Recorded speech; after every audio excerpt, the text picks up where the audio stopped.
Hello everyone, আমি সৃঞ্জয় চলে এলাম আরও একটা নতুন ভিডিও নিয়ে। বন্ধুরা, গতকালকে ঢাকা ক্যাপিটালসের সঙ্গে রংপুর রাইডার্সের খেলা ছিল, আমরা সকলেই জানি, এবং আমি খুব সৌভাগ্যবশত এই গেমটা পুরোটা দেখেছি।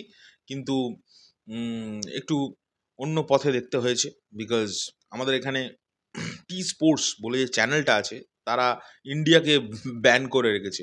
তাই দুর্ভাগ্যবশত বা আমার সৌভাগ্যবশত, কিন্তু দুর্ভাগ্যটা কেন বলছি, বিকজ ভুল পথে গিয়ে একটা পুরো স্ট্রিমিং দেখতে হলো। আমি সেটার একদম পক্ষপাতিত্ব নই, বাট কি করব, খেলা তো দেখতেই হবে কালকের, বিকজ দ্য মেগাস্টার যেখানে নামটা জড়িত, আমার কিছু করার নেই, আই হ্যাভ টু। সো কালকের খেলা আমরা গোটাটা দেখলাম বাড়িতে বসে সন্ধ্যেবেলা থেকে, এবং অনেকের আমি দেখছি ফেসবুকে যারা স্পেশালি অন্যান্য টিমের যারা ফলোয়ার্স বা যারা ভক্ত, তাদের মধ্যে বেশ কিছুজন বুল করছে যে ঢাকা ক্যাপিটালস হেরে গেছে। আর ঢাকা ক্যাপিটালস হেরেছে মানেই একজনের নাম তো আসবেই, মেগাস্টার শাকিব খান। তার প্রথম পদক্ষেপ বিপিএলে, সেটা নাকি হেরে গেছে, প্রথম ম্যাচ হেরে গেছে বলে অনেকেই আবার নিউজ চ্যানেলস দেখলাম দু একজন খবরও করেছে এটাকে নিয়ে। মানে খবরটা করেছে অন্যভাবে, মানে যতটা সম্ভব যতটা ভাবে বলা যায়, যদিও এটা কোনো ফ্যাক্টরই না আমার মতে। দেখো, গতকালকে একটা ম্যাচ হয়েছে, বিপিএল খেলা শুরু হয়েছে, এবং ফার্স্ট ম্যাচে রংপুর রাইডার্স ঢাকা ক্যাপিটালসকে হারিয়ে দিয়েছে। ক্রিকেট এমন একটা গেম যেটায় যখন তখন সমস্ত কিছু ওলটপালট হয়ে যেতে পারে। কেউ বলতে পারে না যে আজকে এই টিমটা জিতবে বা এই টিমটা হারবে। খেলা চলতে চলতে বোঝা যায় যে কি হতে পারে না হতে পারে। অবশ্যই ভাবে ঢাকা ক্যাপিটালসের যারা প্লেয়ার্স, তাদের নিশ্চয়ই তারা অলরেডি আজ থেকেই শুরু করে দিয়েছে ভাবনা চিন্তা, এবং তাদের স্ট্র্যাটেজি, কি স্ট্র্যাটেজিতে খেললে আরও ভালো রেজাল্ট হবে। আমি কনফার্ম যে কোনো টিমই তাই করবে, এবং রংপুর রাইডার্স তারা দুর্দান্ত খেলেছে, এটা নিয়ে কোনো ডাউট নেই, খুব ভালো খেলেছে। তারাও ভালো খেলেছে, তারা তাদের 100%টা দিতে পেরেছে। ঢাকা ক্যাপিটালস কালকে তাদের 100% দিতে পারেনি। আর একটা খেলায়, প্রথম খেলা, হার জিত থাকবেই। হেরে গেছে তো কি হয়েছে? দেখো, আমি তোমাদের যদি সেইভাবে বলি, তাহলে এমন প্রচুর প্রচুর আমাদের এখানে আইপিএল হয়, তো এরকম T20 আমাদের এখানে হয়, প্রিমিয়ার লিগ। আইপিএলে শাহরুখ খানের টিম কলকাতা নাইট রাইডার্স। আমি নিজে কলকাতা নাইট রাইডার্সের কিন্তু মানে ফলোয়ার, আমি ভালোবাসি। প্রথমত হচ্ছে কলকাতা যেহেতু বাংলার টিম, সেহেতু। দ্বিতীয়ত হচ্ছে এসআরকে টিমটা, মানে এসআরকে কিনেছেন টিমটা, এবং এত বছরে আইপিএলে কলকাতা নাইট রাইডার্স বেশ কবার কিন্তু আইপিএল জিতেওছে।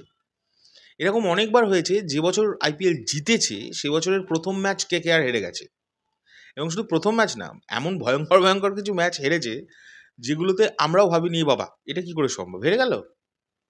সো এটা কোনো ব্যাপারই না।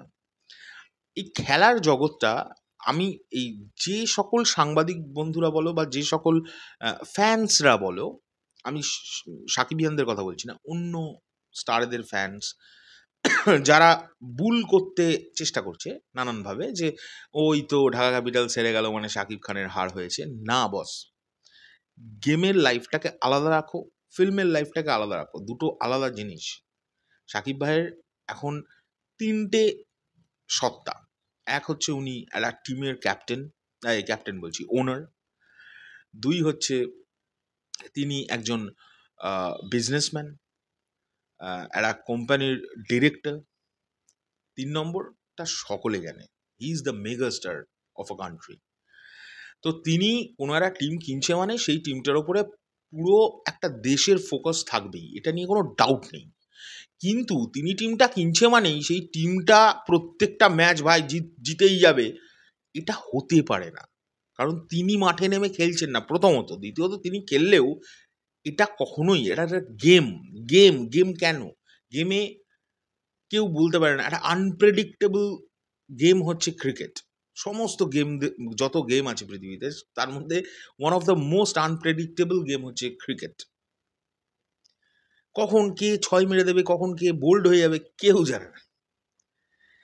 এখন বিষয় হচ্ছে, ঢাকা ক্যাপিটালসের কিন্তু যেটা উচিত, যেটা আমার মনে হয়, দেখো ক্রিকেট এমন একটা, ক্রিকেট আর ফিল্ম এই দুটো প্ল্যাটফর্ম এমন যেটার ওপরে সাধারণ মানুষ নিজেরা না করলেও জ্ঞানটা খুব ভালো দেয়। তো আমিও সেরকমই একটা জ্ঞান দিয়ে দিচ্ছি। মানে আমার মনে হয়েছে যেটা, সেটা আমি বলছি। সেটা হচ্ছে ঢাকা ক্যাপিটালসকে কিন্তু এবার আরও প্র্যাকটিস করতে হবে, আরও প্র্যাকটিস করতে হবে ভালো করে, এবং স্ট্র্যাটেজিটাকে খুব ভালো করে মেনটেন করতে হবে। আমার মনে হয় কালকে স্ট্র্যাটেজিক্যালি মানে যতটা তারা খেলতে অসুবিধেই পড়েছে, মানে খেলার কিন্তু খুব একটা যে খারাপ খেলেছে তা নয়। মানে আমার তো ভালোই লেগেছে। বেশ, বেশ কিছু জনের ব্যাটিং আমার ভালো লেগেছে। কিন্তু এটাও বুঝতে পেরেছি খুব শর্ট টার্মস এর জন্য তারা ব্যাটটা করতে পেরেছে। তারপরে বোল্ড আউট হয়ে গেছে। কেউ বোল্ড আউট হয়েছে, কেউ ক্যাচ আউট হয়েছে। এসব হয়েছে।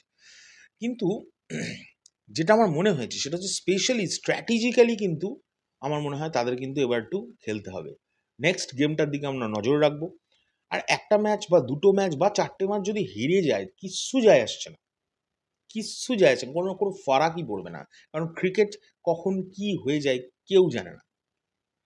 ১১ টা মানুষ যখন খেলতে নামছে মাঠে, তখন উল্টো দিকের যে মালিক তো আর নিজে নামছে না। সো এখানে সাকিব ভাইকে কোয়েশ্চেন তুলে, ওনার নামে কোয়েশ্চেন তুলে কোনো লাভই নেই। খেলেছে হচ্ছে প্লেয়ার্সরা। তো প্লেয়ার্সদের আরও প্র্যাকটিস করতে হবে এবং স্ট্র্যাটেজিক্যালি তাদেরকে আরও স্ট্রং হতে হবে। এটাই হচ্ছে বাস্তব কথা। এটাই হচ্ছে মেন মোদ্দা কথা। তো যারা খুব আনন্দ করছে বা যারা আমি দেখছি বুল করার চেষ্টা করছে নানানভাবে, বুলিং যেটাকে বলে, যে ঢাকা ক্যাপিটালস হেরে গেছে, খুব মজা। এটা কোনো মজার, এটা কি গেম ভাই। সো কি হেরে গেছে তো কি হয়েছে? সামনের ম্যাচ জিতবে, অবশ্যই জিতবে, কেন জিতবে না? সো আমি একটাই কথা বলবো, যারা এই কালকের ম্যাচটা হেরে যাওয়ার জন্য একটু দুঃখ পাচ্ছ, don't worry, it's a game. এটা হতেই পারে, যে কোনো খেলায় হয়, ঠিক আছে? সো এগুলো নিয়ে ভেবে কোনো লাভ না। আমাদের এখানে তোমরা এটা দেখো না, একবার কোনো একটা আইপিএলে, আমার সালটা মনে আসছে না, আমি তো খুব একটা ক্রিকেট ফ্রিক নই, বাট আমি ক্রিকেট দেখি, মাঝে মাঝে দেখি। আর আইপিএল আমি দেখি, যেহেতু এসআরকে জড়িত আছে তাই। সো কোনো একবার আমার যদ্দূর আমি যদি ভুল না করে থাকি, চেন্নাই সুপার কিংস আমাদের এখানে ইন্ডিয়াতে, ধোনির টিম, ধোনি, দ্যাটস ধোনি, ইন্ডিয়াকে ওয়ার্ল্ড কাপ জেতানোর জন্যে যার একটা টাক লাস্ট ৬টা যে দেখেছিল ওই ফাইনাল খেলার, আমি ওইদিন লাইভ দেখেছিলাম খেলাটাকে।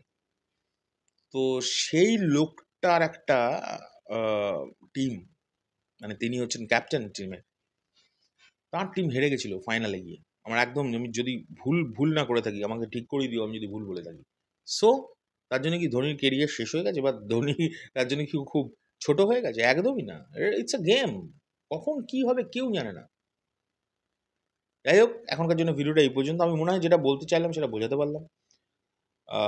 এবং আমি সবসময় বলবো, আমি ঢাকা ক্যাপিটালসের দলেই থাকবো। মানে দল মানে হচ্ছে আমি ঢাকা ক্যাপিটালসকেই সাপোর্ট করি এবং করব। তার প্রধান কারণটাই একটা, ওই মানুষটা এই টিমের ওনার, দ্য মেগাস্টার শাকিব খান। উনি যেখানে আছেন আমি সেখানে আছি বস। আমি ওনাকে সাপোর্ট করব, ওনাকে ভালোবাসি, ওনাকে প্রচুর সম্মান করি। সেই কারণেই আমি ওনাকে সাপোর্ট করেই যাব, এবং আমি আশা করব এবং আমি জানি যারা আমার সাকিবিয়ান ভাইয়ের বোনেরা আছে তারা চোখ বন্ধ করে তাই করবে। কিচ্ছু ফারাক পড়ে না, একটা গেমে হেরে যাওয়া এগুলো কোনো ব্যাপারই না। চলো, টাটা। যদি ভিডিওটা ভালো লেগে থাকে তাহলে অবশ্যই লাইক কমেন্ট শেয়ার করো। আর আর কিছু বলার নেই, এখন চললাম, পরবর্তী ভিডিও নিয়ে নিশ্চয়ই দেখা হবে। টাটা।